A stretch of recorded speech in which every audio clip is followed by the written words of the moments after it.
CC, Frankie Thoma. It feels good right here.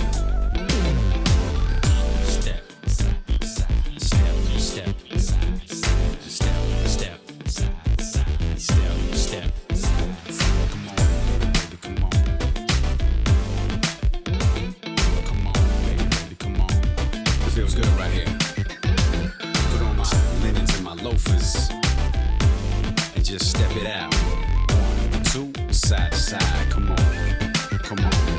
I'm watching you, watch me from a distance, and I'm feeling you, feeling me. I like the way you move, I'm in the mood for dancing or whatever.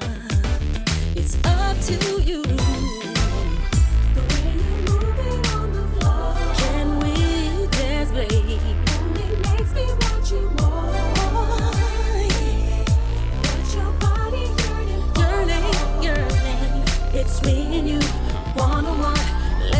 step and have some fun. I wanna dance dirty with you right now. I wanna dance. The groove feels so right. I wanna dance. Been flirting with you all night. I just wanna dance, yeah.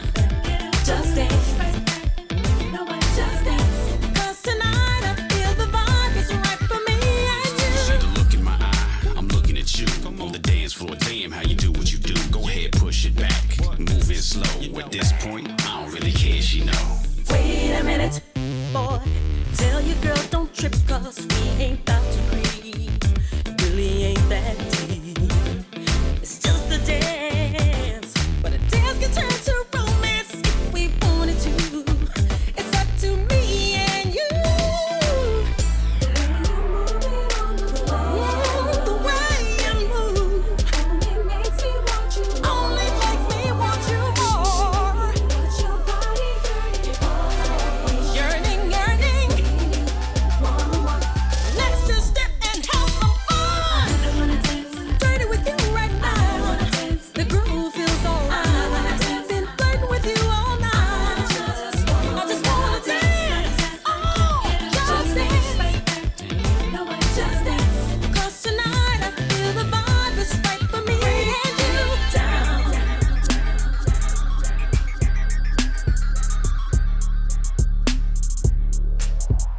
Break it down. Dirty. Break it down. Break it down. Yeah. Dip to the ground. Dirty. Keep on. On my back. Oh, I like that. Yeah. Break it down. Pull me in. Skin to skin. Twerk it for me. Don't just tease me. Touch my Now I'm body. gonna do this, man. You from the 305, go ahead, show me that two-step side to side. Down south, we stunt while the girl do the grind. One night out of the week, we ain't got much time. At this rate, it can escalate, you know how I get. Then it won't be innocent sweat. Let me pay my check, grab your coat, and we'll be gone. And in the morning, CC gon' be singing my songs. Everybody, grab somebody. Move your body. Let's have a party. I just wanna dance. Just dance. Come on, just step, side to side. Shine on, shake it down. I wanna dance. Everybody dance. Come on, just dance. I just wanna dance. Just dance.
doesn't owe you anything.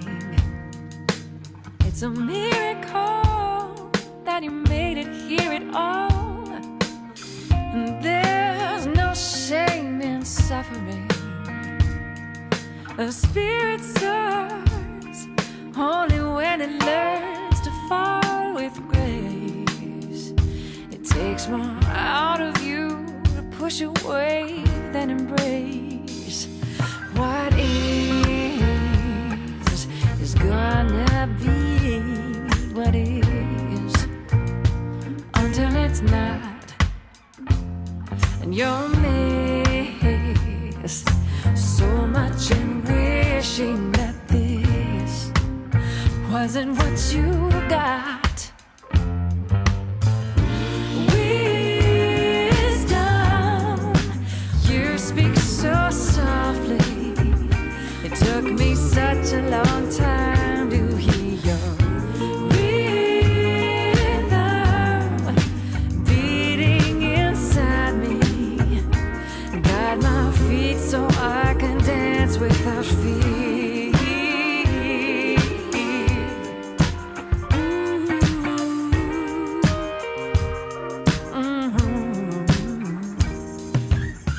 You carry the weight of all you've done. It'll bury you until you learn to lay it down. You can't please yourself and everyone else. Your song of joy lives just beyond the noise of your mind. And the more you lose, the more you really find. Oh, what is gonna be what is until it's not. And you'll miss the unusual guises of bliss, wandering through the days you got. Wisdom, you speak so softly. It took me such a long time to hear your rhythm beating inside me. Guide my feet so I can dance without fear. Oh,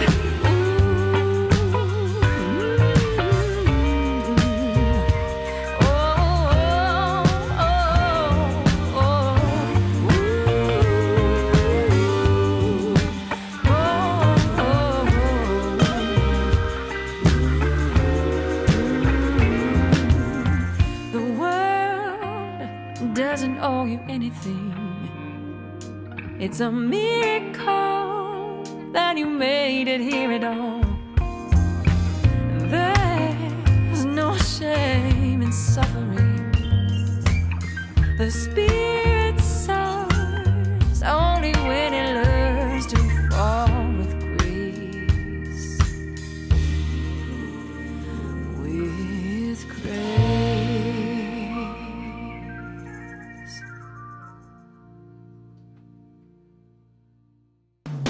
I know you see it in my eyes. I want you for my guy.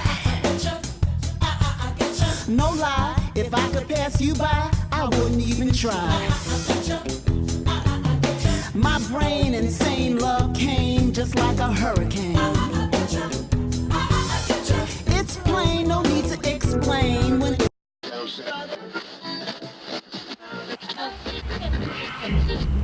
10, 9, 8, 7, 6, 5, 4, 3, 2, 1.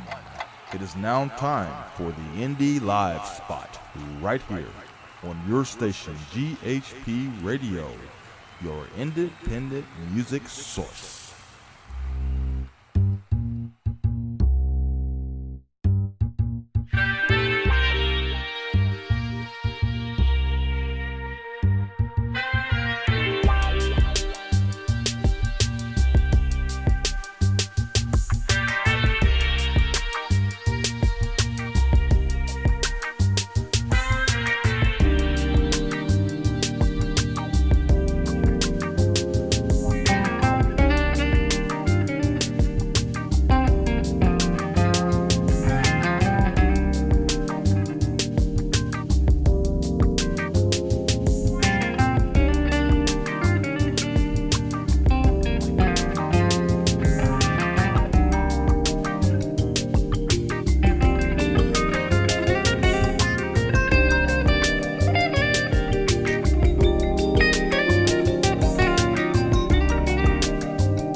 what it is, y'all.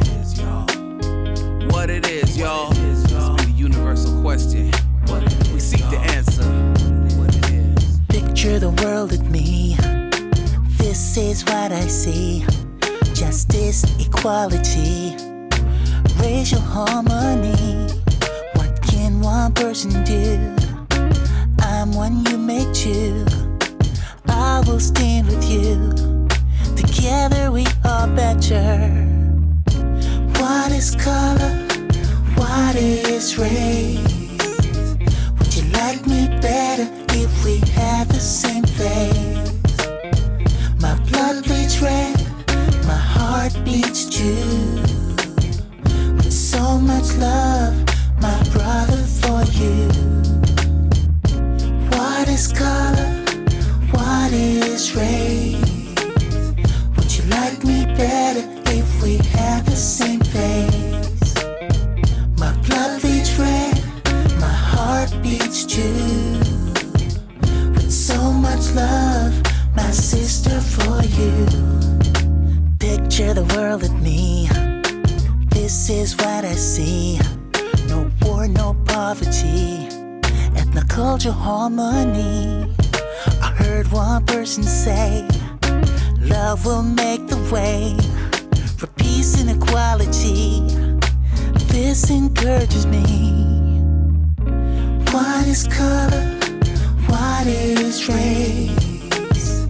Would you like me better if we had the same face? My blood beats red, my heart beats true.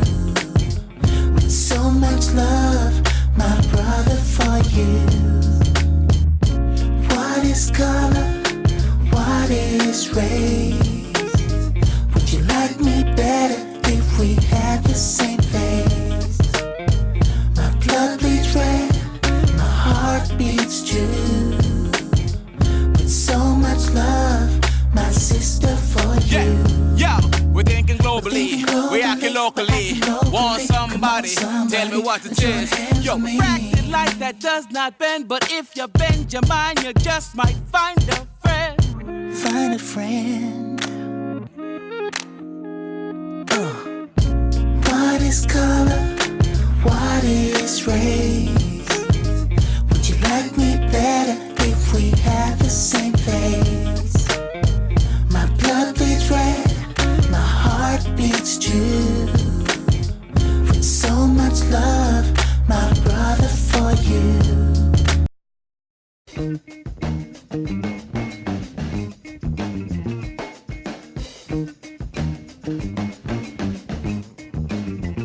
Express yourself. Express yourself. You don't never need help from nobody else. All right, ladies and gentlemen, welcome to the Indie Live spot right here on GHP Radio and YouTube live stream. And we're streaming live this afternoon, and we're very excited about our guest today. We have music guest today. Mr. Charles Wright is in the house, expressing himself with all of us here today. And of course, I got a full crew here with Joyce, Grizz, Ray, and also our guest host, Mr. Keith Gilchrist, is in the house as well. So everybody, welcome to the show, Charles Wright. Yes, we're bowing because we're not worthy. Yes. Not worthy. We're very excited about having you. Right. Yeah, welcome to the show, sir. Thank you. Yes, indeed. And yeah, it's just an honor to have you on the show. We're very excited about having you today, and you're just a legendary person right here in front of us, and we're just very excited about having you. And just I'm as excited as you guys are. Trust me. Wonderful. And of course, I would also like to thank you for sending your expression hat, and also that book.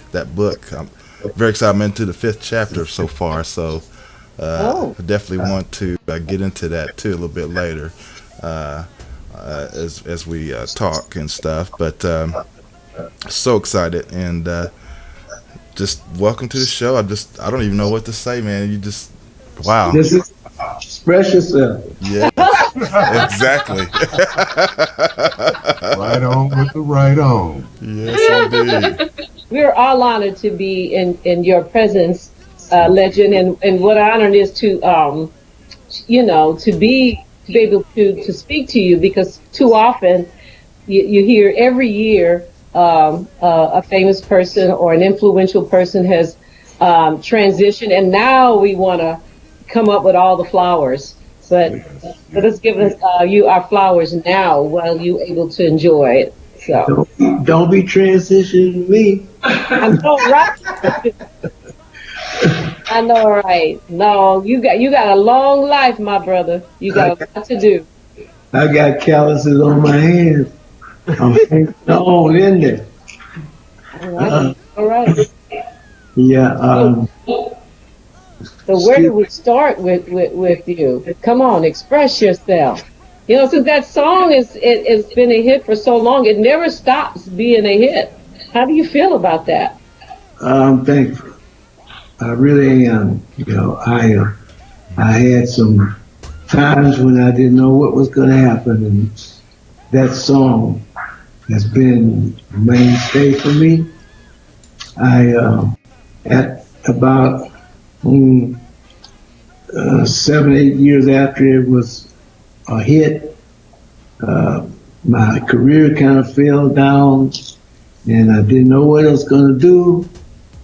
And first thing I know, I got a Nike commercial on television. Awesome.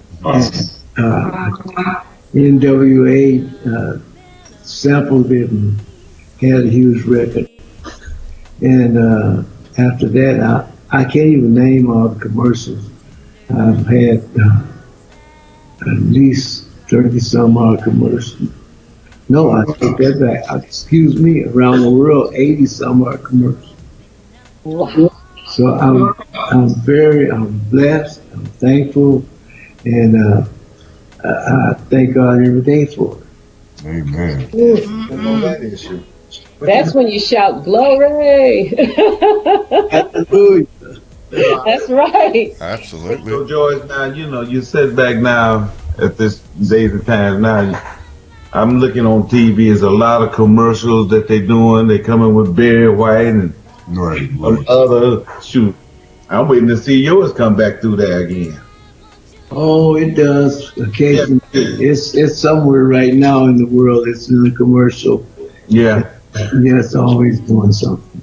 As a matter of fact, right now it's they got a new movie called Toy. Is it Pet? Oh yeah. You love toys too. Secret Life of Pet. Secret Life of Pet. Yeah, Secret Life of Pet. Yeah. It's in that commercial. I think it's in the movie too. Yeah. Mm-hmm. It's always busy.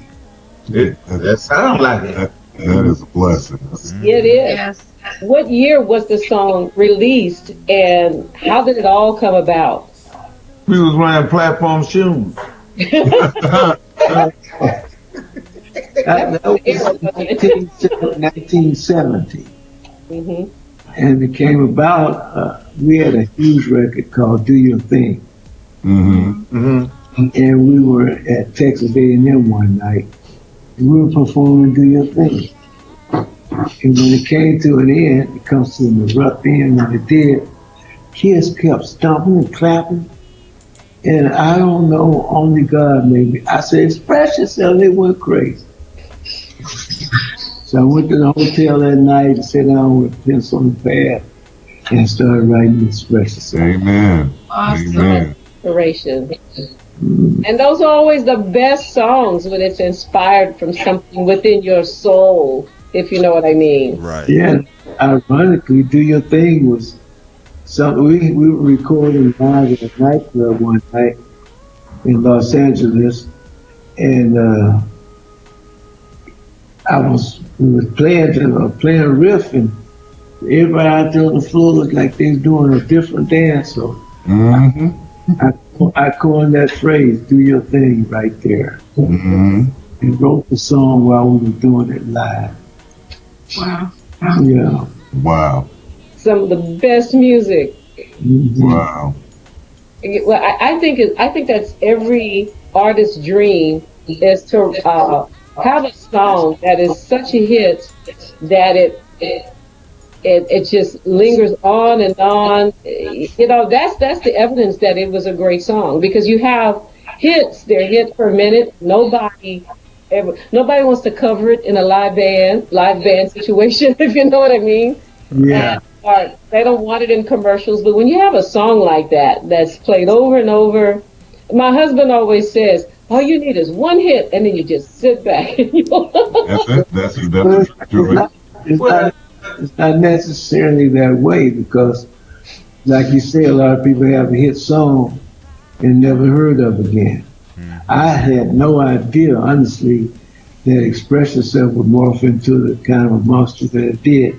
Had absolutely no idea. I was glad it was a hit song. I knew I had a hit song, but I didn't know years later it would still be reverberating. Well, you know, Charles, you do have a lot of one-hit wonders out there. You, like you said, you never hear them anymore again. Just like L.C. Cook. You know, do you remember? I know he had some more cuts out there, but you don't hear nothing, never heard nothing about him no more. And that's Sam Cooke's brother. Yeah, I got 300 more, but Express Yourself is still the one. Still the one. Yeah, I thought Love Land would be the one, but Express Yourself. Love Land. You can't call it.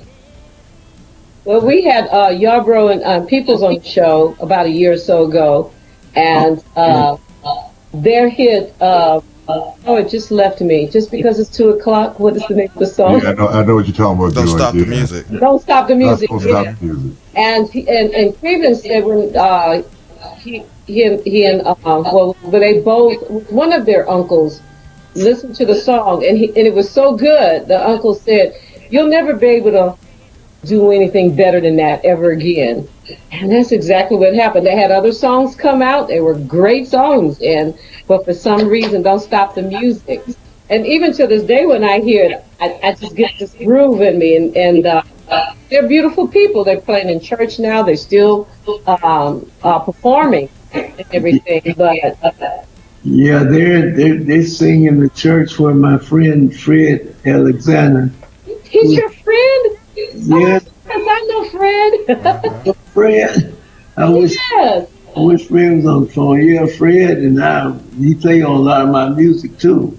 Oh, wow. Wasn't he the drummer for Lakeside? Yeah. He is the drummer for Lakeside. Yeah, he is. You're right. I'm sorry. I stand corrected. That is I've played with. I did a church gig with Fred. Well, it was gospel jazz with Caven and Elisa. Yarbrough and Peoples, and Fred was on drums, and Bernard Wright was on keyboard. Well, we doggone. Yes. It's a small world. It is. You live in Dallas? Alice. You live in Dallas? Dallas. Oh, I live in Dallas. Yes, I live in Dallas. Yeah. Okay. Yeah, I talk to Fred all the time. Do you really? Yeah. Hi. Yeah. Okay. Well, do you ever visit Dallas? I've been there in a while. Yes, I do. Well, George, now you got to go put your hands on her. Tonight. That's all right, Keith. No, Joyce, I'm trying to refrain. Okay, you already know. That's why I keep putting my pipe back in my mouth.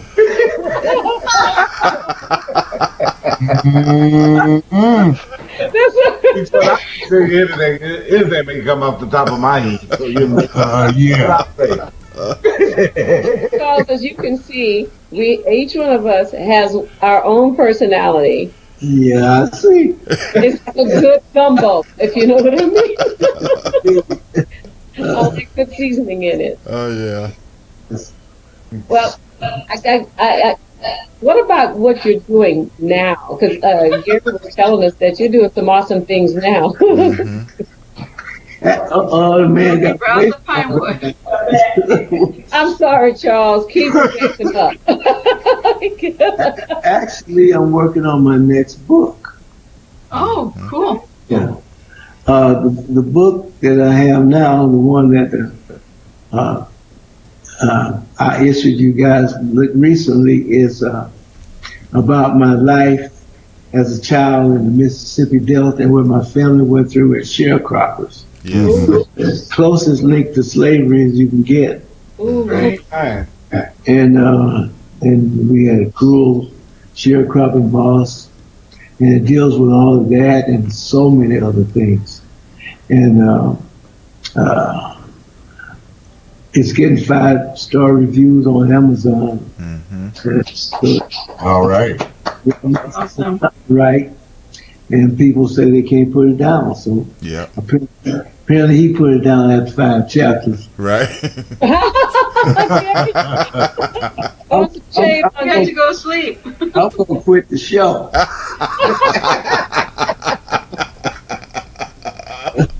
Man, I know you are glad to get out of Mississippi Delta. My wife is from that area, like Tunica and all through that area. Oh, right. Right down the street from me, down the road from me. Yes. Clarksdale, yeah. Clarksdale. Yeah. And look here, I used to lived in Memphis and worked in Memphis and worked in Mississippi. Man, I was so glad to get out of Mississippi. I didn't know what to do. You know what time it is. Boy, I'm telling you, I was down in Gulfport. Man, they didn't even want to allow us on the beach. I believe it. You know, right today, I went down there. Me and my crew, we all went down there last year. And the people were so nice.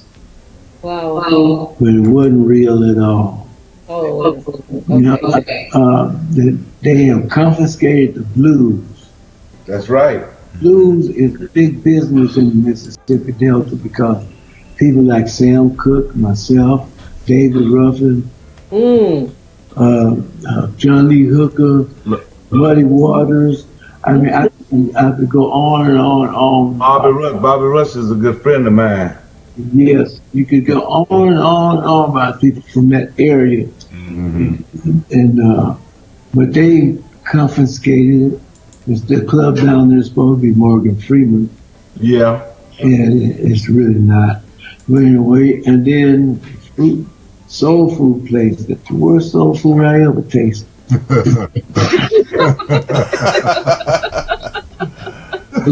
Yep. On one side over here, they got all the black people working and cooking and waiting on people and stuff.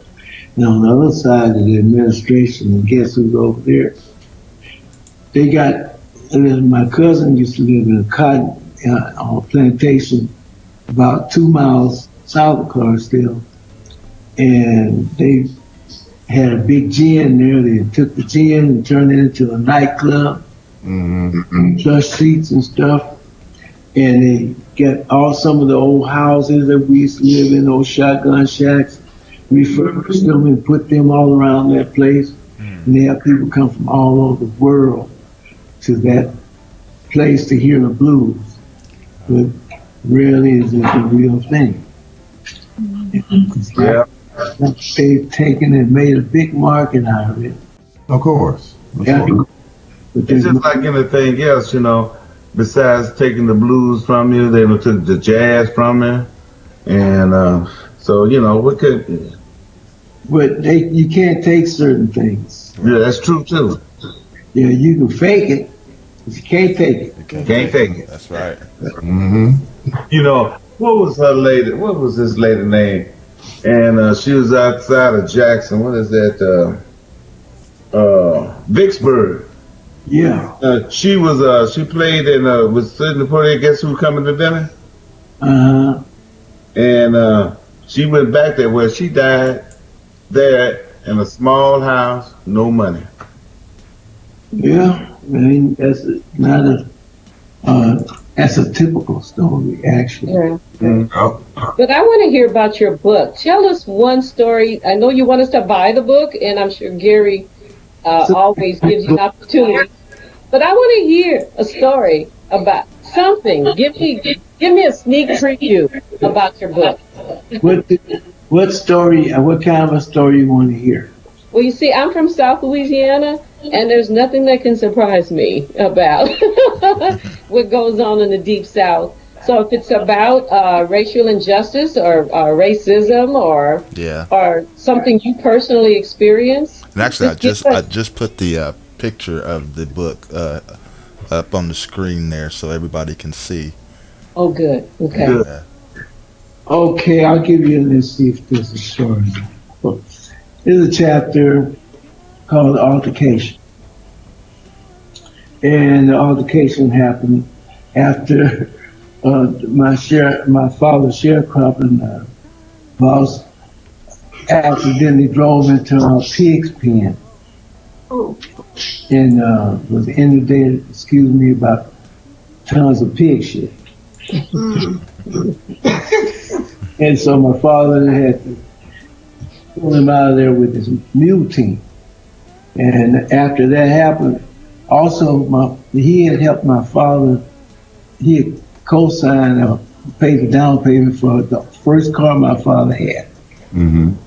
Okay, so my father had sold it to another guy. So at this point, so we call this the altercation. All right, now after an onerous hour of effort, they captured all the pigs because the pigs got out of the corral, was it? And all except for a single female. So burnt out and smelling like shit. My dad marched his mule team past old man Miles' car.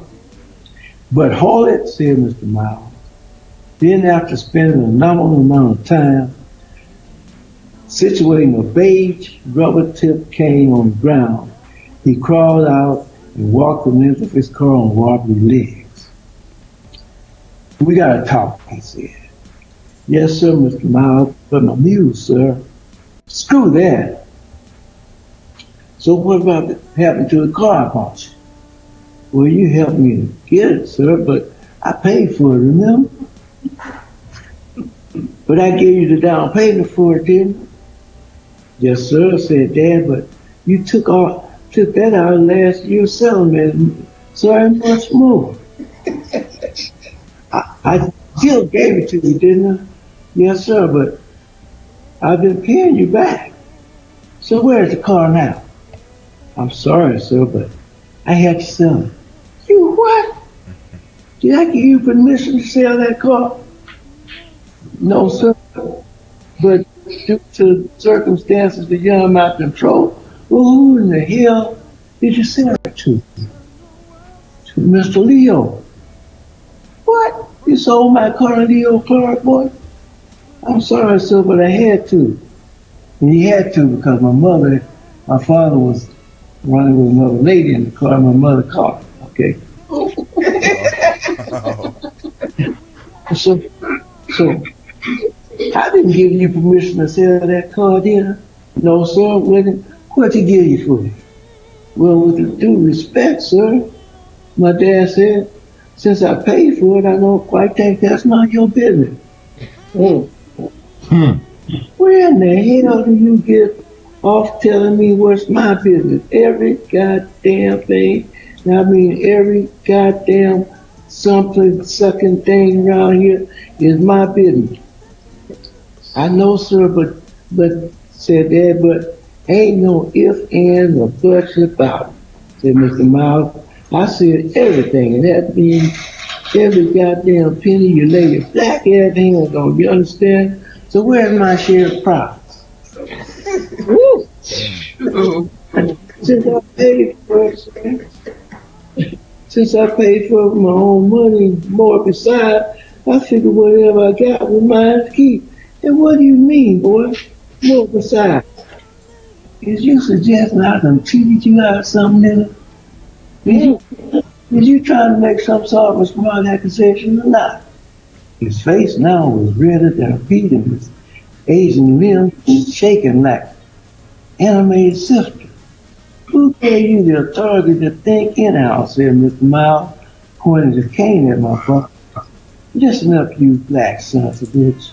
We're in the profit sharing business here, which means 50% of every time you lay your black ass hands on is mine.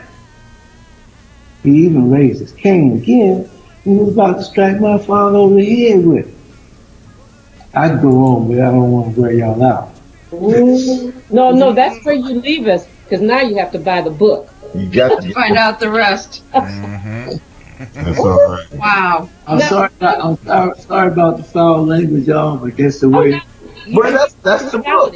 But I want to ask you, what year, or about what year did that occur? About 1950. Okay. Wow. And the reason why I wanted you to say that, because it's really not that long ago. It wasn't. No. But you know, What did you say, Keith? I said, what you read there coincides, because my father, he's from Alabama, and my mother's from Louisiana, even though I was born and raised in Detroit. So I grew up hearing these stories from my parents and my uncles who came from the deep south. So there it is, I'm hearing it straight from the horse's mouth. Right. Yeah. I used to hear these stories from my grandfather. He lived around the corner in this little town in Louisiana, Basile, Louisiana. And I would just sit on the porch with him, and he would tell me stories like that. And the thing about it is we should, and I know the young people ain't hardly interested in this, but they need to know what went on just that recently, and they should learn how to respect each other and stop calling each other niggas. Right. Until longer we do that, the deeper down we're gonna take ourselves. I agree. Mm-hmm. Yes. And I want you to know that this is our history. This is, and we're not that far from that now. Mm-hmm. You know, that's the whole thing. That Well, you know, Charles, you know, some of that still goes on. Because I used to travel. I used to work for a lab company, and when I started with them, and I rode with one of the drivers on his route to see where some of the clients were, and we had to go. We went up some of the back roads right here in Georgia, and I'm just like, you know, we going to these small towns. I still see the shotgun houses. You know, I may walk into the quote unquote little convenience store, and I still saw that same type of mentality. Oh yeah. Wow. And it was just so you know, for me it was mind blowing. You know, because now I'm here in the city of Atlanta, but I'm going through these small country towns. Right. You know, north, south, you know, wherever it may be, and it's just like it was like mind blowing. I'm like, this is like going back in time. You know, it's just like Charles was saying about down in Mississippi, down in the Delta, around sugar debt. It's nothing has changed. Not really. Nothing has changed. The only thing they've done around Tunica and all through there, put a few casinos there. Yep. Ray, what are you smacking on? You know we're on the Remember, air. Ray, our listeners can see you now. See? Now Henry can see it for himself. Glad you got some of them booty chips. Oh Lord! Pirate's booty. I thought about that when I went to the store. Hey, booty chip. Yeah, because there's this brand called Pirate's Booty. And Joyce, to show you that I ain't lying. See, I did go down the chip aisle because I was looking for him, and I didn't see him. No, this is just some it's pita bread, pita chips. Okay. Y'all going from Peter to Booty, God no.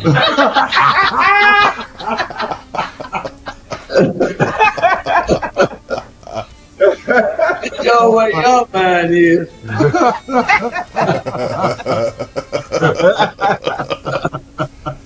Oh goodness. Dirty man. What? Hey Charles, I got a question for you. When that song came out, did you? And I was trying to remember. Did you get a chance to get on Soul Train? Yeah. Yeah, I thought so. Not when that song came out. That song was before Soul Train. But I did the second Soul Train TV show they had in Los Angeles. Right. And I did a couple later ones, but I distinctively remember they let me take my band on the second. Right. Yeah, and the Staple Singers was on there with me. Right. I remember. Speaking of your band, wasn't it Charles Wright and the Watts? 103rd Street Rhythm Band. Oh, I thought Watts was in there somewhere. Watts 103rd Street. Oh, that's yeah. Tell us about. I kind of have a good idea where Watts comes from, but for those people who are not familiar with the area, tell us how that title came about. Well, that someone else came up with the title, and it wasn't me. Oh, it wasn't? Okay. Oh, yeah. You know who the Magnificent Montague is? What was the name again? The Magnificent Montague. Oh, okay. No. Okay. He's a disc jockey in Los Angeles. Yeah, and they claim he's responsible for the city getting burnt down. Because his favorite phrase was "burn, baby, burn." Okay, I get it now. person went over my head. Yeah. I thought Watts may have something to do with Watts in the LA area. But it has everything to do with Okay. Washington. All right. I thought so. Yeah, but it was his idea, him and another guy named Fred Smith, the name of the band that. Fred Smith. I know a Fred Smith. Was he alive today? Is he alive today? Is who alive? Fred Smith? Yeah. This must be Fred Smith Jr. because No, he's not the Jewish. keyboard player. So it's another one. No, it's a whole different Fred Smith. Okay, all right. That's what we get for having common names, huh? Smith and Jones. Yes. I always look at them when they do that. They all come up with the same plantation. Oh, yeah, that cousin slave driver was named Smith or Jones. Yeah. Mm-hmm. John's son. Jack's son. Well, I'm enjoying your stories. Now, you said you sent a book to us. You sent it to Gary, right? Yeah, I have Yeah. the book. Okay, don't hug it, Gary. I won't. When I get done, I'll pass it on. He threw with it. He stopped at he threw. I'm a slow reader. I read. Oh, when well, when I George, you get get my by time. Christmas. I think I'll just go buy my own. You know. There you go. Yeah, I think it to me it sounds like a real interesting book because it's where I came from. You know, it's Louisiana, but it's still the same. And it was a show on the air. Who produced it? Ava, I can't remember her last name. Queen Sugar, based out the New Orleans area. A series. I'm not hip to it. Yeah, I saw it on Hulu and I just clicked on it. It's been out for years, and I loved it because it's centered around South Louisiana, what's going on, racism, people trying to make it, and it was tastefully done, and I loved it. So Sugar what? Sugar what? It's Queen Sugar. I can't remember. It's S-U-G-A. I think that's a restaurant, but it's probably spelled S-U-G-A-R. Queen Sugar, and I think Oprah Winfrey is an executive producer of this show. Who? Oprah Winfrey. Okay. And if you go to Hulu, there are 3 seasons you could probably watch. And I went on a binge and I watched all of them in about a month and a half. Okay. You know, I loved it. I just got through watching When They See Us. You seen that? What's the name of it again? When They See Us. No, I haven't. Wow. Got to see it. Got to see it. You're right on. I think it's on Netflix. Is it? Okay. I have Netflix. About the Central Park 5. Oh, Yeah. I'm hearing about that. I have They've been been hearing about advertising that. that quite a bit. Yeah, it is worth seeing. Okay. I guess I'm at all the Netflix then. Yes, you do. I'm so tight, I just, ugh. It is worth seeing, trust me. Well, you know, I wish they would make a movie of the riots in 1921 or 1923 in Tulsa. I was just saying, They got documentaries on it. got documentaries of it, right? You got one guy that's living. I guess he's probably 102, 103 years old. He's still living. He's the last one left was doing that riot. Wow. I don't know if them people could live with what they did there. You know something, Charles? They are still drudging up bones and people's bodies out from that. Yeah. But did y'all hear about the ocean? Millions of Africans found in the bottom of the ocean. Yeah. I know. I know it happened. I heard. Okay, we were breaking up. I think it was Mac's potato chip bag. Did you repeat that? Huh? That's right, Gary. That's right, Gary. Cue on him. Crunch. I know I didn't hear Charles because I heard the potato chip bag. Okay, what did you say? I said I know that occurred. Yeah. But I never heard of anybody documenting that. Yeah, I just saw it like maybe a week ago, and I was overwhelmed. A Facebook friend posted it, and it was several millions. I just found out about the Holocaust. I call it the Holocaust because that's what it is. In Mississippi, the Devil's Punch Bowl about a year ago. Oh, ain't that sad? A year ago, I just found out. And those were Union soldiers that did that to those people. Sure was. Wow. Yep. Ain't that sad? It's very sad. sad. I'm pretty aware of this, sister. Thank God for you.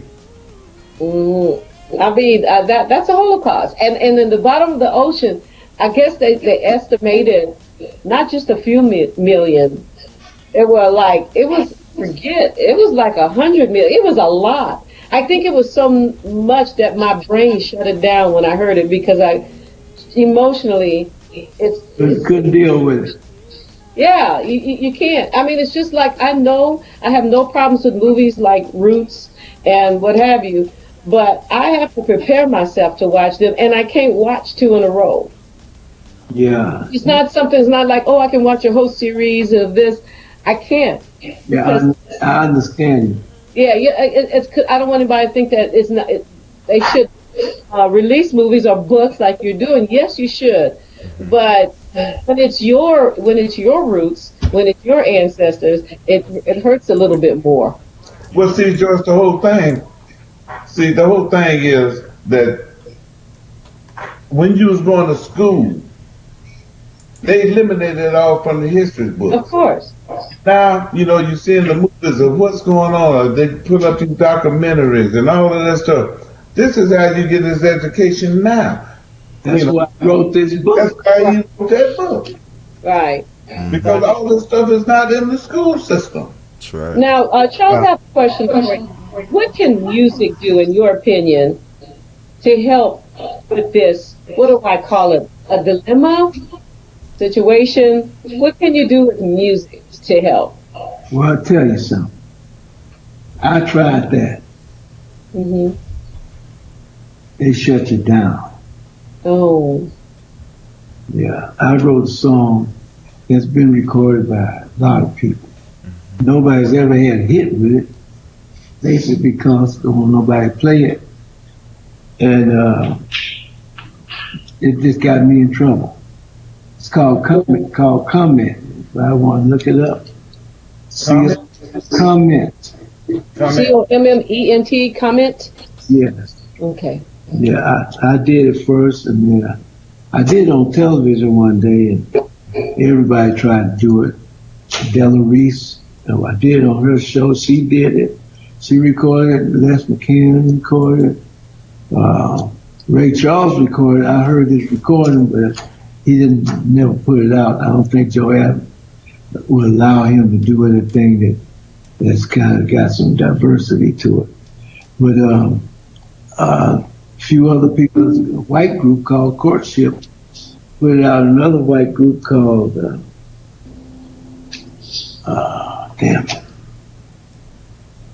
there's one white group going around. Yeah. What's the name of that group? Anyway, their whole career is based on that song. People love it. I just put it up on YouTube. Yeah. I'll check it out. Got me in a lot of trouble. Mm-hmm. But I when the songs is really versatile like that, the jocks don't want to play it because of the majors don't want them to play it because like I said, they feel that they upset these white folks when you're doing something like that. Well, the fact of the matter is that problem is that very rarely is there any station that's actually owned by black folks. By black people. So therefore we never hear the stuff we need to hear. We hear stuff about calling our women bitches and calling each other niggas and all the stupidest stuff you can think about. Can you imagine that all of that in the wake of Earth, Wind, and Fire.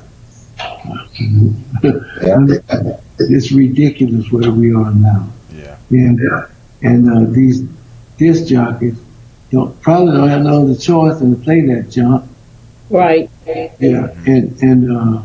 And problem with it is the music ain't even real. Mm-hmm. Yeah, it's not. No, it's all fake, contrived copies of music, and it does a lot to our mentality. It screws a person's mind up, and that's what they're doing to us right now, screwing up our mind, our children's mind, because we didn't turn the shit off. Well, only when I remember when rap first come out, I remember Gil Scott-Heron, he was doing it. Well, that's a difference. That's a difference. Yeah, and not only that, it started out being a positive thing. Right. Right. The industry wanted to turn it into this gangster thing so they can put a bunch of people in jail. And that's basically what it, because there was an industrial, prison industrial complex. Mm-hmm. It's all about filling them prisons up and turning black men into women. Ooh. Yeah. Black men into what? Women. You heard him. I thought you said. Yep. Mm-hmm. Well, And show you how to demonstrate how crazy they made us lately with this junk is when you see men walking around with their pants below their butts. Right. Mm-hmm. that's that prison mentality right there. Well, that's what I'm telling you. That's what That's they're. what it is. Yeah. My husband always says, when I see a grown man dressed like that, I mean, every bit in the 40s and 50s, and he's just shaking his head. He's like, wow. I see it too. I just like little dad. I see these 30, 40-year-old got on their shorts, which is fine, man. But you can see they draw. Mm-hmm. And then serve you food in a restaurant. I'm like, okay. Pull your pants up. Not sagging, I hope. Yes. That happened one time. I ordered my food and they brought food to the table, and I saw his underwear, pants under his butt with underwear, and I thought, there's something, I almost lost my appetite. I'm like, okay. Hell, I would have lost my appetite. I would have got him and walked out. Who gave him that job? I don't know, but he sure came out like that, and I thought, no, oh my goodness. But one thing about the styles back when I look back in the 70s, I think those were bell-bottom days, right? Yeah. But everybody wore bell-bottoms, both adults and children. Now the styles throughout the years have separated. You have the adults and you have the kids. You know what I mean? It's not a style that goes across the board. Mm-hmm. Because I remember when halter tops came out, my mama had a fit. You're not wearing that. No, you know how mothers talk. Where you think you're going with that on? Mm-hmm. You're showing too much skin. No, Mom, it's the style. Style my beep. You better go back to that. You're showing too much skin. Oh no, my mama. I tell people 2 things I had to do growing up or die. Go to church and school. Still alive. They were, why, Charles? Because of what you wrote in your book. That's why they were hard on us. Because my mom wasn't able to go to high school, not because she didn't want to, because blacks were not allowed. My God. Nothing is across the board with us, like you said, because that's how they keep us separated from each other. Mm-hmm. You know who Willie Lynch was, of course. Yeah. Yeah, and I remember when I come home, told my mother, I ain't Negro no more. Mm-hmm. I'm black. she went ballistic. Because black was the biggest insult you could call somebody before then. And so now I'm separated from my mother. I'm Negro. I'm black and she's a Negro. Because she's going to stick to that. And then when we grow up, our kids come, I'm not Negro, I'm African American. What? And here we go, we stay split up forever. Right. And we keep multiplying and dividing instead of coming together. And that's the one salvation we have if we ever come together. Right. HR. Yo. I got some of them saying, they don't say they're African American, they say I'm mulatto. Well, I hear that. Where do you hear that? No, I don't hear some of them talking about I ain't African. I heard someone say that I'm not African man, I'm mulatto. Better? Probably telling the truth. Yeah. Because the man used to come and get the women out of bed in the middle of the night when they land up with her husband and take her out. Well, the point is, in this country, we're all mulattoes. Yeah. Speak for yourself. Speak for yourself. Like you said, you just explained why. Yeah. There's no, there's no 100% pure race. You got a drop of something else in you. A lot of us got some Indian in us too. Right. We ain't getting none of that Indian money though. Say that again. We're not getting any of that Indian money though. We're not getting none of that. Well, you got that right. I sure need mine. Well, go claim it, Mac. I'm working on it. All right. I've been working on it. Don't forget Cousin Keith, bro. I know.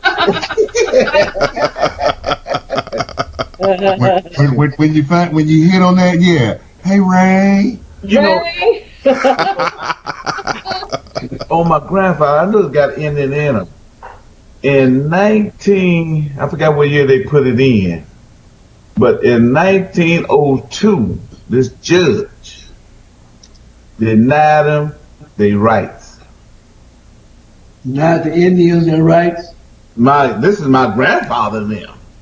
Oh. They denied them because they came out of That's because you're a mulatto.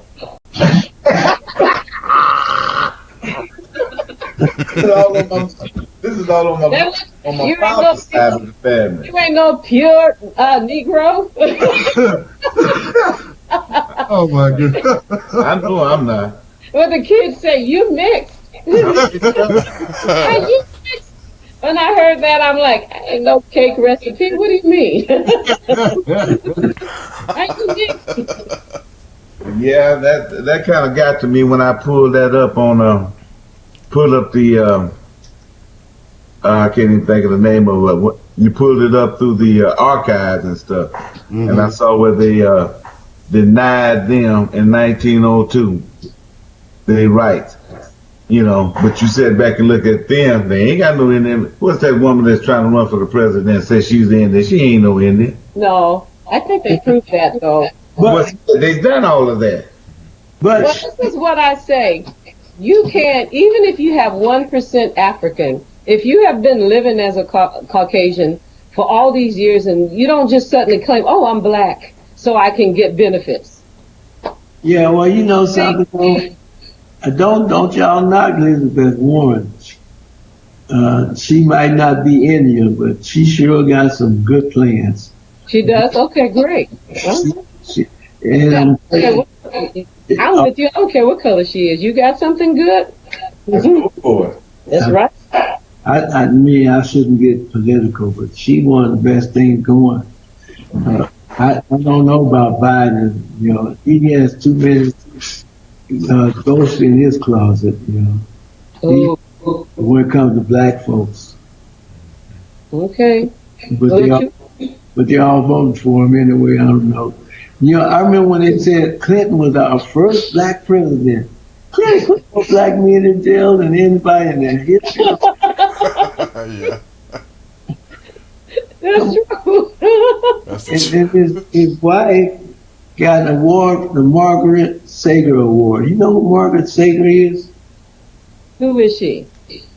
Margaret Sager created Planned Parenthood, and the purpose for that was to kill black babies. Right. Because we were human weeds, and we didn't deserve to be here. If y'all don't know who Margaret Sager is, you definitely should look up Margaret Sager. Yeah. And also the part that Hillary Clinton, with all due respect, played in that. Yes. And not only that, another thing I want to bring up, y'all gonna think it's ridiculous probably, is John Brown. We should be celebrating a birthday for John Brown. You know who John Brown is? Abolitionists. Him and his sons all got killed trying to save black folks. Black folks, right? Yeah. And they were depending on us to help them, and we chickened out. That's what my grandfather used to say, Hobby, John Brown. Yeah, well, John Brown, he's under-celebrated. He is. But we'll They had him as a traitor, though. We got They had him as a traitor. A traitor to who? Exactly. I mean, that's what MAC means. But we have a holiday for Christopher Columbus, who slaughtered people. Who is that? We was already here. He ain't discovered a damn thing. You know anything about the old Macs? You talking about Edward Old Macs. Old Macs. Y'all need to look them up. They was here long before Columbus started by coming. They got big noses and big lips. Oh, yeah. Yeah. I didn't know what they were called, but I did hear about that. Yeah, we will have to look them up. You'll see who they are. But Columbus was responsible. I'm trying to think, is it Central America? He was responsible for subjugating women, raping women, cutting off people's hands if they didn't acquiesce to his demands. When his soldiers were successful in slaughtering people, he gave them 10-year-old little girls. That was sex trafficking. So, and then we have a holiday, Christopher Columbus. Okay, so you got one under-celebrated, one way overly celebrated. So, yeah, there's a lot of stuff out there. There's a lot of reading to do, you guys. Why do you celebrate why do you celebrate the 4th of July? Is that your independence? I don't think so. I don't again. But we be barbecuing like hell though. What you say, Charles? We be firing it up. Yeah, right now. Just wait till June. Celebrating your independence of Juneteenth when the proclamation time. This is your month. There you go. You gonna now, what is your second book? Oh, yeah, I'm a barbecue, but hell, no, I said bring me some. I ain't said nothing. I said bring me some. Oh. So we can celebrate together. Yeah. I don't celebrate Christmas because Christmas don't mean nothing to me. I don't celebrate no Thanksgiving. What I'm gonna be thankful for? I knew it was something. All right, for that $100,000 gift I had for you, man. Look, Joyce, that's why we didn't get. That's why we didn't get it. That $100,000 Christmas gift I had for you, I'm so glad you won't get it. That cracks me up, and I'm not upset when somebody says they don't celebrate something. That is totally cool. I don't celebrate Hanukkah. That doesn't mean you shouldn't. But if you don't celebrate Christmas and we have a Christmas gathering at work, why are you receiving gifts? Man, look here. When they talk about bring a gift at work or something, shit, I'm going about my business because I ain't gonna do it. When I found out there wasn't no Santa Claus, that was the end game for me. Oh, no wonder. That was the end game for me. Well, what about Easter? Easter. The bunny? The bunny? Right, you know, you I know, ain't gonna do no Easter hunting. I ain't going out there trying to look for no hard-boiled eggs. Yes, you did. Yes, you did. Yes, you did. He did. No, I yes, you did. Because you was trying to find them fake eggs with the money in it. There ain't no fake eggs when I was coming up with no money in it. That's later, Keith. Well, you know, yours was rocks, right? She had that one in the 1940s, Keith. Oh, goodness. I didn't know rabbits laid eggs either. I didn't either. I didn't try. But you know what? I thought when I was in school, and I know that year class was an exception because in junior high school we did have an Afro-American history class. Yeah, we had a world history and an Afro history class. Yeah. You know, but and it was like after that year, graduating in '77, it was like pretty much they did away with all that. No, but see, that's the same thing when I was coming up in Oklahoma. See, I went to an all-black school till I left till this principal, a dean of the kid, dean, gonna talk about gonna whoop me. I said, no, I ain't hit that girl on her butt. You're not gonna whoop me. That was that other boy that hit her on her butt, and he was white. I left right then. You left school? I left school and went to New York and finished school. Yeah. So, but we was taught at Booker T. Washington. We had all black teachers, and they taught us our history. Mm-hmm. You know, they didn't have the books, but they taught us what was happening. In New York? No, in Oklahoma. Oh, okay. Yeah, see, I left and went to New York. I was probably 14, 15 years old, something like that. I was young. Because I went in the military. I graduated at 16 in New York. And I went in the military, I was barely turned 17.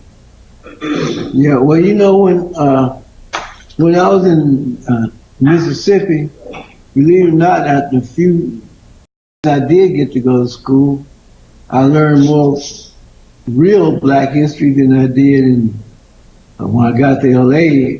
I had a history teacher in junior high school that screwed me up real good. I know that's right.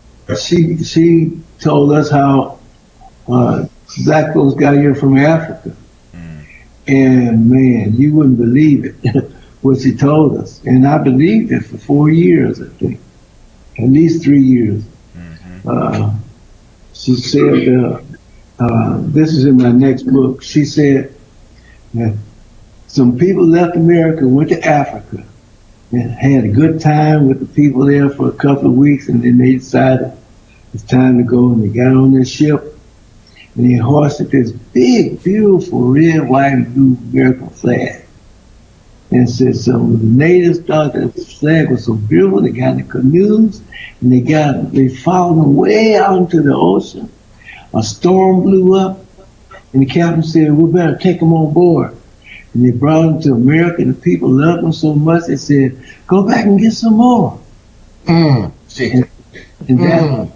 that's how we got here. Wow. Okay. That's messed up. Yeah. Wow. I was 12, 13 maybe years old at the time. I ended up going to jail at 18. We got to talking to all the guys and I explaining to them how we came to America. They were rolling on the floor. Wow. And until then, I wasn't schooled to what actually happened to us. No, I don't know, man. They always try to put that spin on you. You know, I just never go for that. You know, I guess I was kind of militant then. Kind of. Well,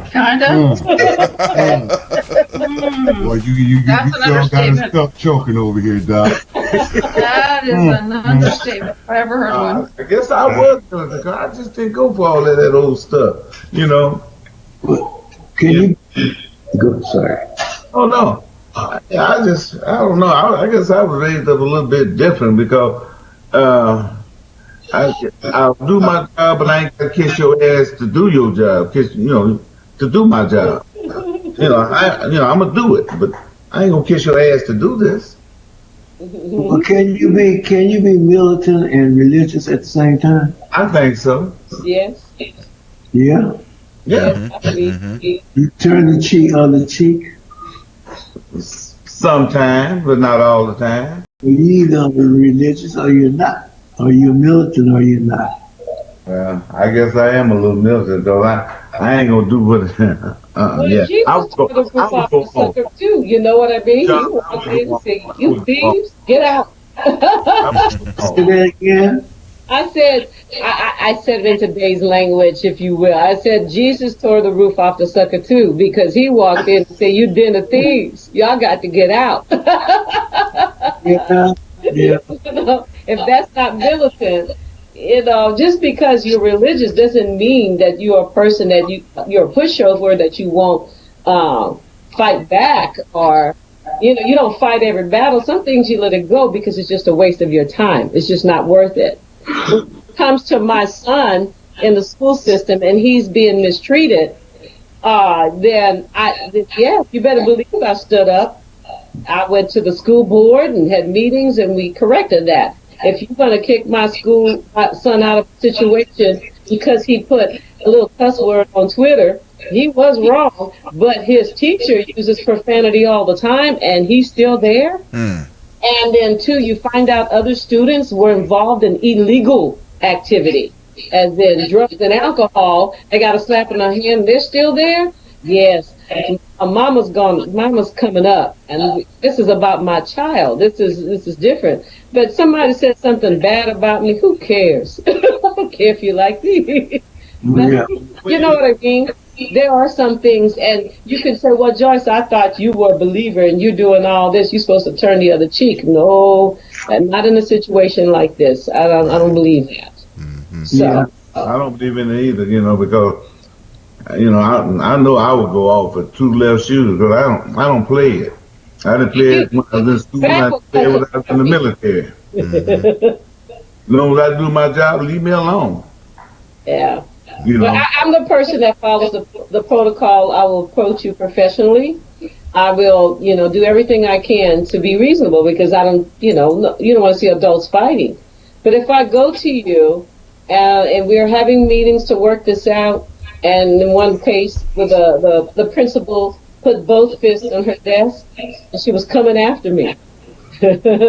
I sat in there in my chair and I said, "Oh, want to go there? I can go there too." I probably stood straight up, Joyce, and that'd have been it. So, but the thing is that you might say, "Oh, Joyce, that was wrong. You should have turned the other cheek." But she was about to come at me physically across the desk. Wow. And no, I will defend myself. And I had a track record of dealing with the situation in a proper way, whatever that is. So, yeah. So I don't know if that answered your question, Charles. Did I just go on? Well, Did that answer your question? That's sort of, the thing, that's another thing. They take any excuse they can to get you out of school, if you're a minority. There was an article way back I saw in the Los Angeles Times. This teacher, she said his principal, she quit her job because he had been instructed by the LA school board to encourage black and Hispanic kids to drop out of high school before they graduate.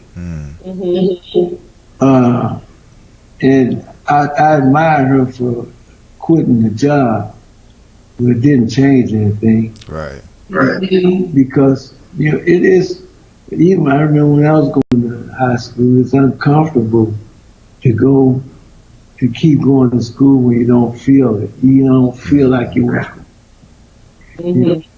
And they have a way of making you feel welcome, and a lot of kids just drop out of school. Yeah. And it's not because they wasn't smart. They wasn't dumb. That's for sure. Yeah. Well, some of the most successful black people are ones who didn't go to school, didn't finish school. Well, I was the type of parent that was, after what I learned, coming up. I made my mind I was going to be a hands-on parent, and I instructed my kids to never talk back or fight back. Let me do it. I can't get kicked out of school, but you can. Mm-hmm. They listen. They allowed Mom. I said, but if you're wrong, I'm coming after you, though. Yeah. So don't embarrass me. Sounds like a good mama to me. What? Sound like a good mama to me. Oh, I tried. But so I showed up in school a lot. I was known. My kids' mom, teachers knew me. Your son did this. I said, he did. When can I meet you? Tomorrow at 9:30. I'll be there. But I didn't tell my kids. I would just show up. Mm-hmm. And they were stunned and scared. In one case, the teacher felt sorry for my daughter. She said, "That's okay. I don't think I have to worry about her again." But also, if it were the teacher, then I would deal with the teacher as well. As I said, I always tried to be respectful. But if that didn't work, I'd go to another level. And so if it had to be the school board, it had to be the school board, and to approach them, because, and that's what I told my daughter when she was 7, 8 years old. Mama, what if I just want to be a housewife? And I said, well, you still need an education, because you'll need to know how to speak to your educators, right? Regarding your children. Yeah. And she said, okay. She was young. She just said, okay, and she did. She graduated high school, college. And now she has children, and she now is using that. So I tell people, they think, well, I just want to be a stay-at-home mom. Well, you still need to be educated. Yes. Yeah. You still, even if you don't understand the school curriculum, you still need to be educated enough to say, hey, I don't know anything about this. Talk to me. Mm-hmm. And you have to know how to ask questions. Because if you don't watch, they will find a way to exclude. And it's not, I'm going to say this, I found out it's not just black kids, it's any kid that they receive that is beneath their level or their status. Because when a little girl stole my son's money in middle school or elementary school, it was just a few coins. I told the teacher it was okay. It's not a big deal. She said, help. Her mother lives in a trailer park, and she doesn't take care of her child. And I looked at her like, oh, really? Really? Yeah, this teacher, trailer park, she may live in a trailer park. Well, my thing is that I didn't think it was a big deal. I understand these are little kids, and it was just a few coins. And I told her, don't make a big deal out of it. I don't care. But this teacher, I think, went too far with being angry about something. You have to understand you're dealing with children. You are dealing with children. They don't keep still. They will grab something that doesn't belong to them every now and then. Right. And you just talk to them. She told me about it. I was fine. And I got the money. I said, cool, I'm good. All right, let it go. Let it go. And I didn't even see that child as anything being beneath or above my son. And for her to say that, knowing that same teacher didn't think much of my son because she tried to put him back in special ed, making these and these. I could write a book too, huh? You could. You sound like a great mother. But I appreciate you for not only your music, Charles, but you bring in awareness. You're using your, I could say, the star status to bring awareness to something that, and even, this is not just for black people, though. This is for everybody. Do you understand what I mean by that? Yes, absolutely. Okay, yeah. Because like you mentioned John Brown, I told my kids, I said, I don't want you to go around thinking all white people are racist. You need to read your history and find out about the abolitionists and the people who are really trying to help, even to this day. Okay? So let's stay balanced, in other words. And so we try. So again, appreciate you for writing about it, because that takes a lot of time. Tell us how long did you work on your first book? Curious. 40 years. 40 years. My God. Okay. Hold up. I need to take a drink. This is water, y'all. AG. It's really not that much work. What really happened is that I decided 40 years ago to document my life. Okay. Okay. And I didn't take it that serious, though I took it serious to somewhat. But I would write a while, and I get burnt out, and I walk away from it. Sometimes I walk away from it for months, sometimes for years. And I just wrote when I felt like it. And in recent years, I started thinking, well, you better go on and do your thing. So I really just pinned down and started, and I finished this. This book was supposed to be my whole life story, but I just couldn't cram it all into one volume. Right. So I decided I cut it off there. This book ends at Union Station in Los Angeles, where I got off the train one morning in February of '52. Wow. Okay. Everything in my show business life is in this other book. Oh, that'll be awesome. Oh, okay. This is the second book, right? Or the first? Yes. And wow. Actually, I left the cotton patch and came into the record field. So that's what's going to Okay, that's good. That's good. Do you think music helped you deal with your past and, you know? I can't answer that straight out. I mean, music helped me deal with everything. You know, I love music, you know. I didn't have any musical training or anything.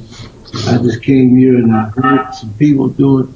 I was in 3 different doo-wop groups before the Watts Band was formed. We all had hit records, and I watched the groups blow up, and then boom, nothing happened. Because once we got the hit record, we stopped rehearsing diligently like we should, start chasing women, and we fall apart. So I tried to do something different. I was a former band with a vocal group inside us. That's what the Watts Band was. We became so dynamic, honestly. We scared a lot of big people in the business, and they made sure that we didn't go any further than we did. I've heard those stories from people in the industry. One of the tricks was if they had, let's say, I have Beyonce, she's really huge, but there is another lady named Griselda who is just as, I had to pick a name. She's coming up and like Beyonce or better. So like, let's sign Griselda, but we're going to put her on the shelf so she will not compete with the one we've already invested in. Yeah. Okay. That's the same thing they done with After 5 out of Oklahoma, and they took over Kim Waters. So they invested more money in Kim Waters than they did the guys out of Oklahoma. They was better than Kim Waters. Myself personally.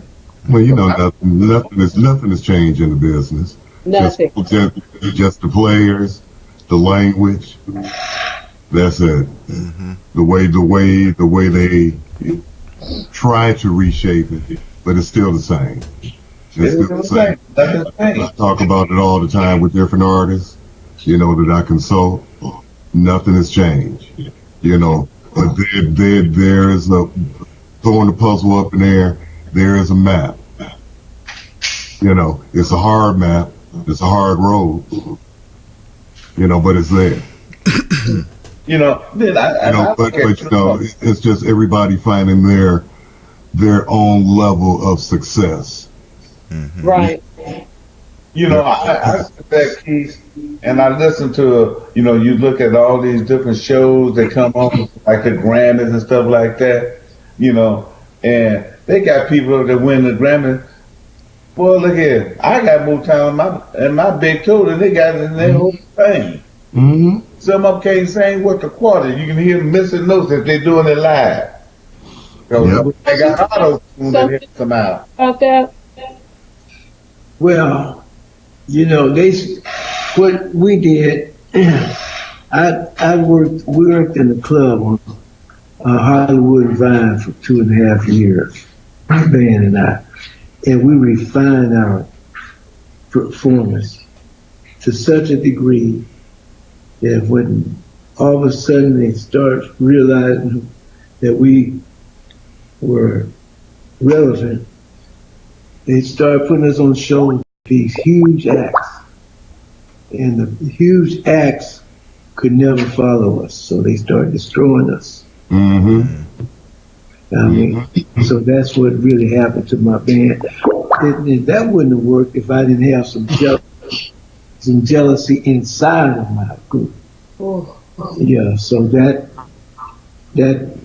actually propelled me not going as far as I should have because the jealousy inside my group. Mm-hmm. Right. I understand that.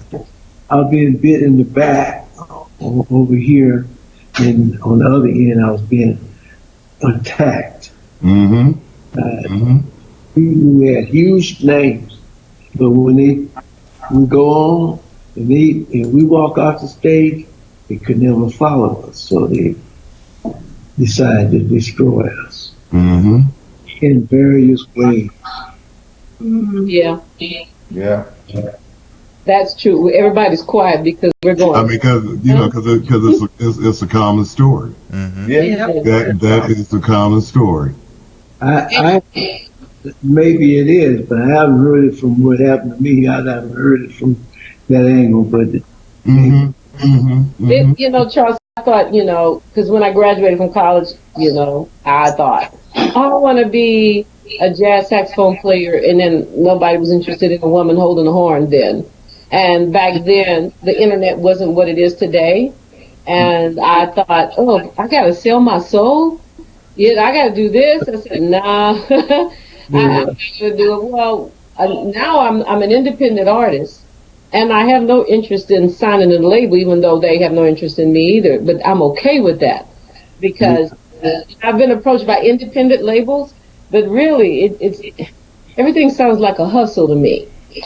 Well, the record is it's shot anyway now. Yeah, it's like you can't even steal records anymore. People steal what they want, and so you're not missing nothing there.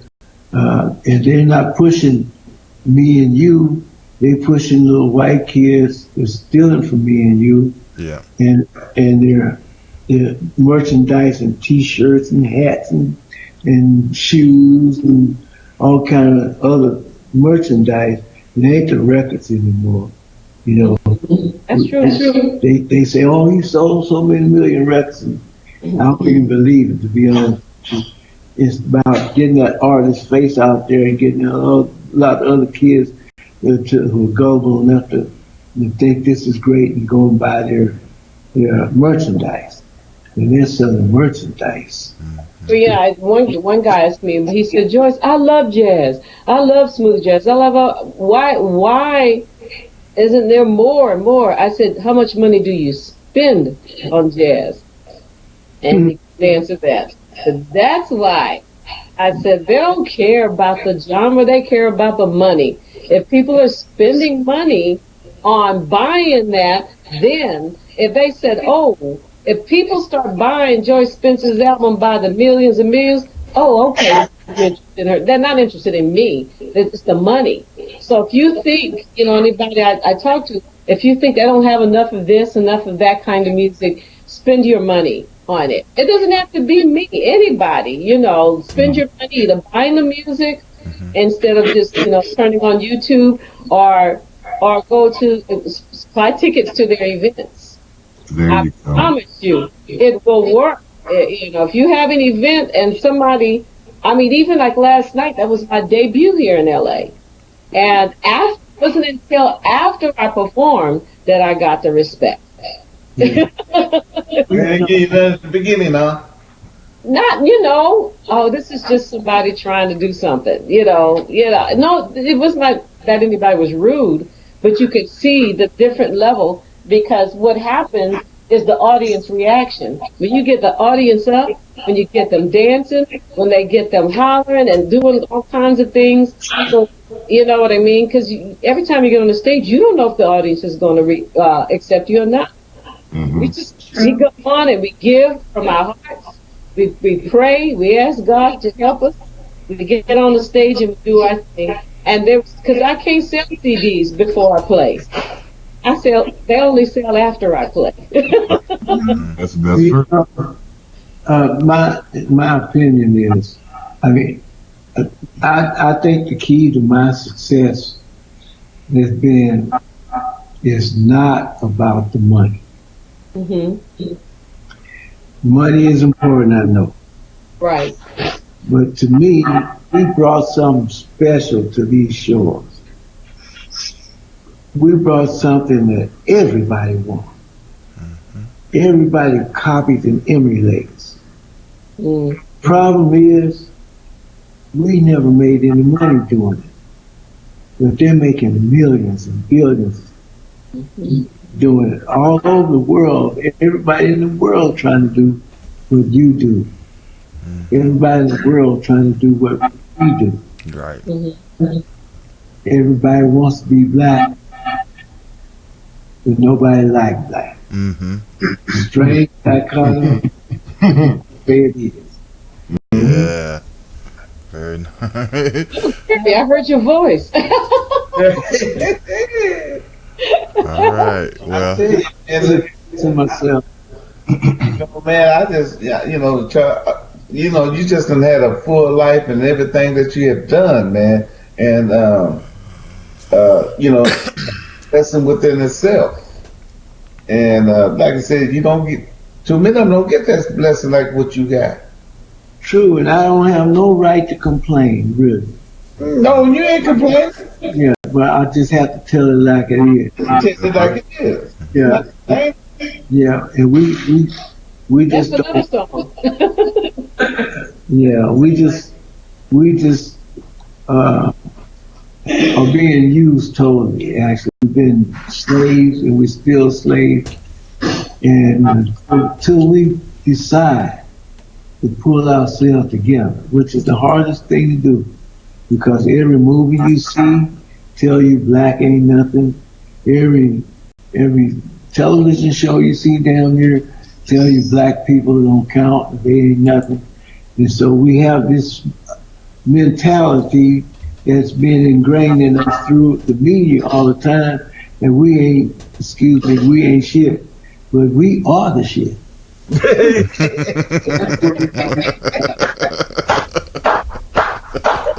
Well, G, do you think on that note we should play Express Yourself? Yeah. Yes.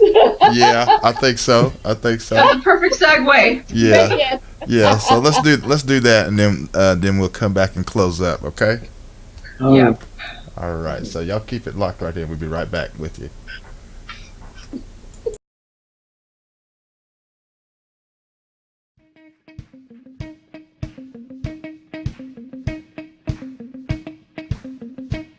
Y'all hear me out. Express yourself.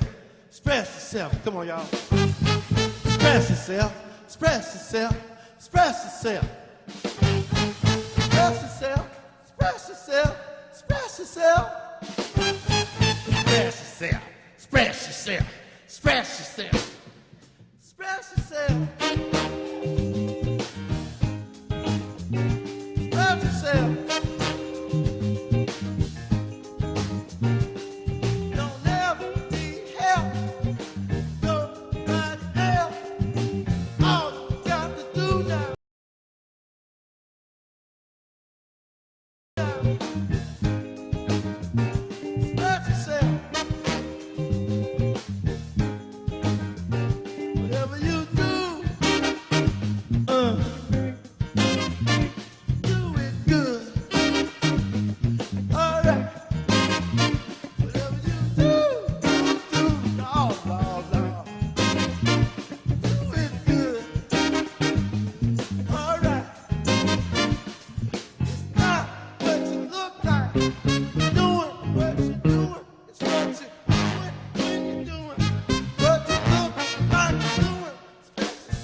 Cut it out.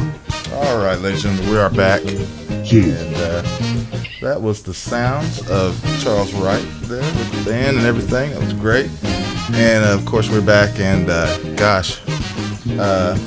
we would definitely really been appreciating everything today that we heard from our guest today, Charles.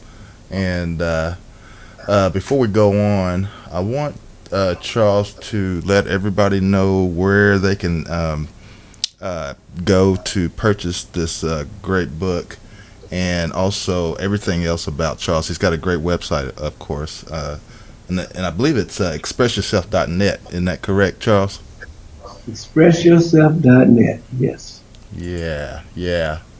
I would suggest going to Amazon.com and asking for Up From Where We've Come by Charles Wright.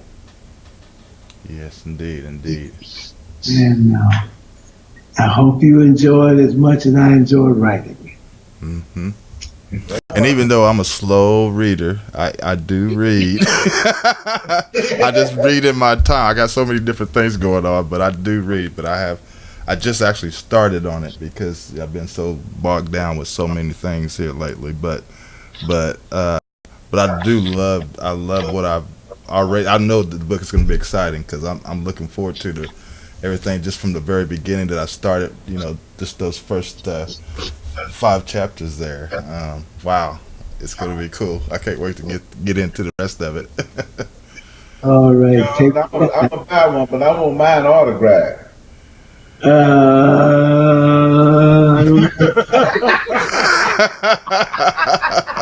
believe you go see him, he'll autograph it for you. Right. You can autograph it from Amazon. I'm going to reach quite that far. Charge you double for that autograph. Good. Now, Peaches asked me to remind you guys of something. I'm going to put it out there. I don't usually put it out there, but I indulged in it about at least 10 times myself, and it's so important. It's a site called The Science Agenda to Exterminate Blacks. Wow. everybody ought to see this and watch the whole. It's 58 minutes long, I think. Okay. It's so important. It's so important at this time in history. Put that in the chat room or on Skype, Griselda. You know, mind.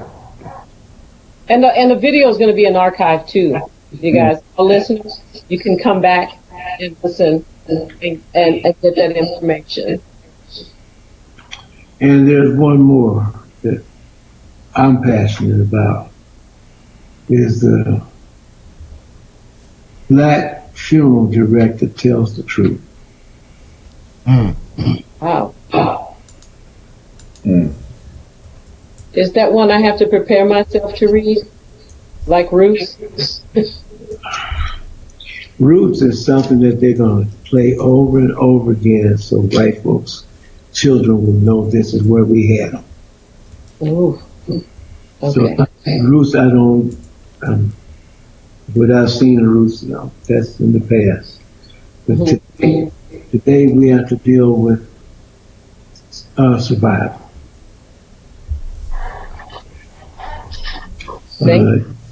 You shouldn't have to prepare yourself for that. It's a short. This one is only about 13 minutes long. Okay. Yeah, and it's very important that we understand what's happening here. Okay, I appreciate that. Now, I don't want to get off this show with a somber note. I'm gonna beat Peaches up after the show. Don't do that, Charles. Don't do that. Don't do that. I'm sorry, but I think it's necessary. He loves me. That's right. I know he does. We know that. We know Come up that. and say something. Won't you come up and say something, Peaches? Come on up here to the camera. Don't do that, boy. She'll hog the whole thing. Come on. Come on. Hey, look at Come on. You got the swag. Woo, girl. I know, right? Now, thank you. Guys, have a wonderful, beautiful day. You'll do our best. Thank you. You too. You Yeah, too. thank you, Peaches. I'm glad you had to say that. A little bit different. Still gonna beat her up. You Whatever. You make this happen. You the best, Peaches. Keith, watch it now. Well, you know, You gotta I wish Gary would have cued in on Ray, because folks, I'm telling you, you don't get to see what we see. Ray has his camera on auto, so as he's sitting here snacking, we get close up views all the way up on the chewing effect. Right. Oh, that man got a dirty mind. Hey, Charles, this is what I go through every week. I feel for you, brother. Man, I feel for me. Here's my violin. There you go, Joyce. Play that violin. Play it, Joyce. Play it. Here it is, brother. Here it is. Talking about a somber song. Oh Let me my get it closer. goodness. It's so small. But he loves us. Trust me, he does. I can tell. Yeah. And Charles, how can people get your music, especially if they want to download Express Yourself? Well, just go on anywhere, download, Express Yourself. It's all over the place. Right. Lots of other music that people are not hearing. And if you want it, they can order it from through expressyourself.net. There you go. Yeah. That's the main one. Yeah. But you know, How many albums did you actually record and put out? In my life, 32. Wow. Yeah. Wow. Awesome. Definitely a legend. a lot of music. It sure And I know you have a whole lot more, right? Yes, I do. Mm-hmm. You hear that, Henry and Dave Howard? Y'all got a long way to go. Y'all gonna have to live in the studio from now on. Hey Keith, I was excited about my 3. What you say, Joyce? That's an accomplishment. That's what? That's an accomplishment. Yes, but 32. Ooh, Jack. We're not in a race, are we? That's true. Yeah, no, Yeah. what it is is what it is. It's what it is. You got that right. You know, that's a lot of work getting in. That is a lot of work, Charles. It is. Yeah. I commend you on that. Oh my goodness. Well, Charles, And I gather you're still performing, right? Yeah, every once in a while. Matter of fact, I let Barbara Morrison talk me into doing something tomorrow. Is it tomorrow? No, honey, remember it's on the 15th. The 15th. Oh, Yeah, okay. 15th. Okay. Oh, so good you have an assistant, huh? You can't do everybody's stuff. And you got a cute assistant too. Look at you. Peace.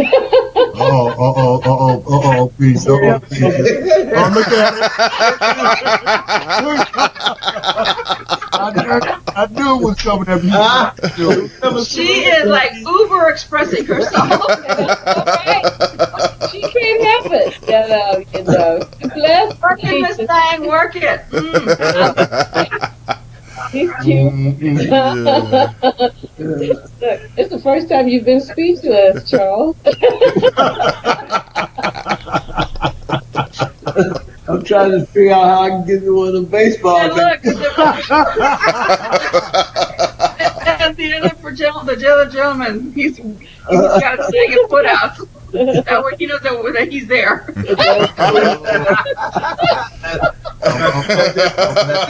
I'll have to ship Charles some pine wood. Oh my goodness.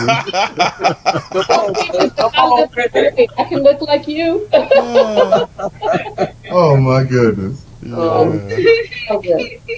Now, Charles, what you gonna have to do this evening, tonight, and drive that 30 minutes and go see our friend Joyce. Put your hands on her.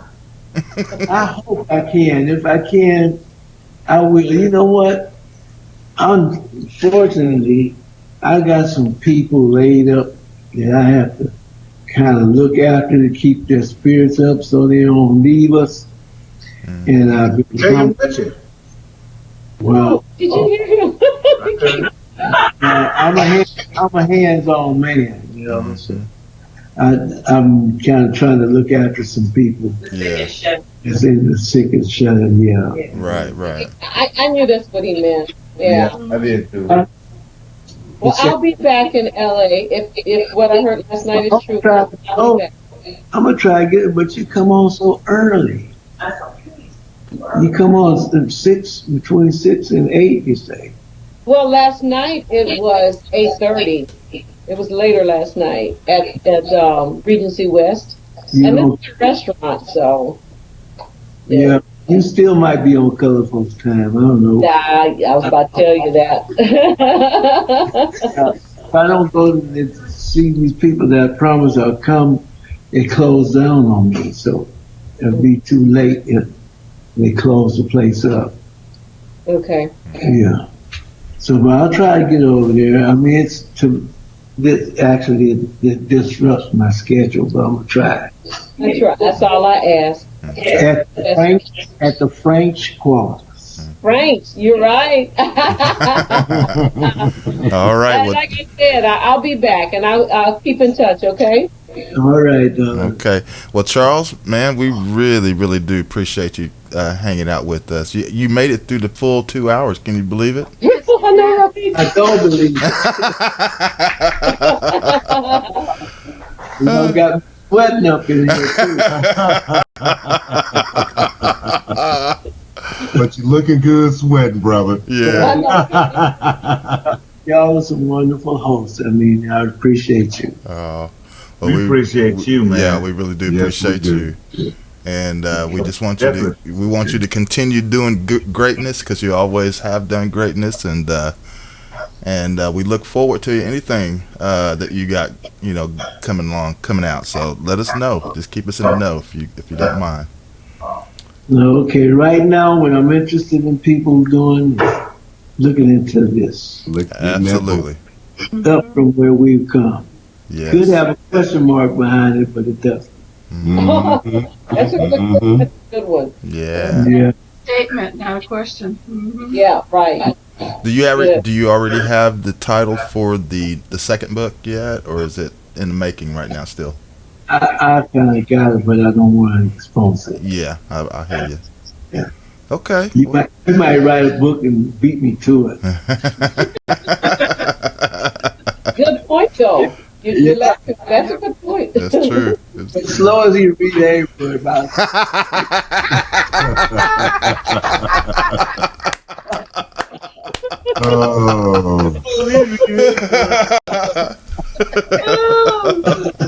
I know he did. All right. And I hope to be able to see you this evening. I hope to be able to get over there. If I can, I'll look you up. Okay. Sounds good to me. All right. All right. And thank you guys. Thank you. We thank you. Thank you, sir. Okay. Peaches. Bye, Peaches. Hi, Peaches. Hey, and your engineer over there that's running everything. Yeah. Take him over here so we can see him. Come on, Mark. Oh, that was the top of his head. Yeah, they want to see you. That's Mark's son. Okay. Now who's them bitches? Who's them bitches behind there? That's my son. That's his son. You're Ron. Hey, what's going on, Hey, bitch? buddy. How's it going? He always speaks. I don't know why he's trying to shine. Yeah, he's shy. Now who was that other person? We just Wait. Ronald? I make sure we get paid. Oh, okay then. Okay, let's let Charles go now. It's been we've had it for 2 hours. Yeah. Yes, y'all. All right, Charles. Take care, man. Take it easy. Take care of yourself. All right. Okay, everybody. Well, I want everybody to have a great weekend. Enjoy yourselves this weekend, and be sure to tune in next week. We'll let you know of some of the things that we have in store for next week. So, everybody have a great one. We'll see you next time. And I'll pass it over to Grizz and Joyce and Ray to take us out.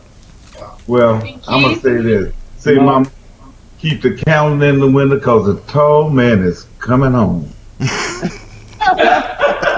mean the semi-tall man? Mm-hmm. Because a real tall man's about to say his goodbyes. Go ahead, Keith. Well, Gary, and everyone, it was great being on here and hanging out with my man Charles Wright. This has been a real big pleasure for me. Folks, have a great weekend. And all I want to say, that candle you have in your window, you better blow it out before Mac breaks in your house.